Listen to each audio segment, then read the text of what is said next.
বিয়ে করেছেন তনি, প্রথমবারের মতো সামনে আনলেন তাকে। দেশের বহুল আলোচিত সমালোচিত নারী উদ্যোক্তা ও ইনফ্লুয়েন্সার রূপায়েত ফাতেমা তনির স্বামীর নাম মোহাম্মদ সিদ্দিক। স্বামীর জন্মদিনে শুভেচ্ছা জানিয়েছেন একগুচ্ছ ছবি প্রকাশ করে। কে এই সিদ্দিক জানতে ভিডিওটি শেষ পর্যন্ত দেখতে থাকুন। এদিকে সিদ্দিক নিজেও ফেসবুকে দুজনের ছবি প্রকাশ করে স্ত্রীর প্রতি কৃতজ্ঞতা জানিয়েছেন। রবিবার দিবাগত রাতে সিদ্দিক তার ফেসবুকে ছবি শেয়ার করে লেখেন, আরও একটি বছর পেরিয়ে গেল কিন্তু মনটা এখনো তরুণ। আমার জন্মদিনকে বিশেষ করে তোলার জন্য আমার প্রিয় স্ত্রীকে অসংখ্য ধন্যবাদ। তনি পোস্টে লিখছেন, তোমায় অনেক ভালোবাসি, জন্মদিনের শুভেচ্ছা। তোমার মতো বিশেষ একজনের জন্মদিন উদযাপনের জন্য বছরে একটা দিনই যথেষ্ট নয়।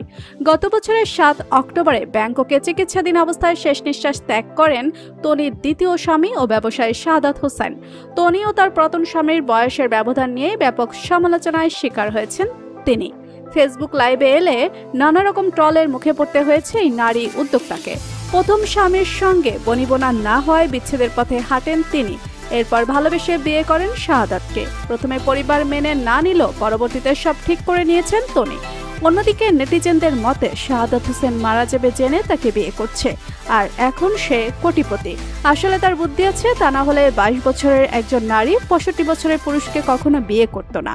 তো বন্ধুরা, ভিডিওটি ভালো লাগলে লাইক কমেন্ট শেয়ার করুন, আর আমাদের চ্যানেলে নতুন হয়ে থাকলে চ্যানেলটি সাবস্ক্রাইব করে রাখুন যেন ভাইরাল 1024 এর নতুন আপডেট সবার আগে পৌঁছে যায় আপনাদের কাছে। ধন্যবাদ সবাইকে।